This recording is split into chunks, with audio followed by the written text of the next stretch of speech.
In this video, we guide you through how to turn off Safe Search on an iPhone so your search results aren't filtered. First thing you need to do is open your settings, scroll down, and tap Screen Time. Next, select Content and Privacy Restrictions and make sure it's turned on. Then, tap Content Restrictions, followed by Web Content. From here, choose Unrestricted Access to disable safe search filtering across Safari and other browsers.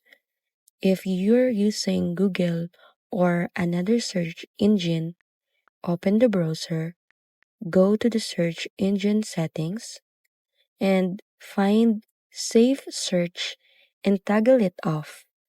Once disabled, your iPhone will show full search results without safe search restrictions.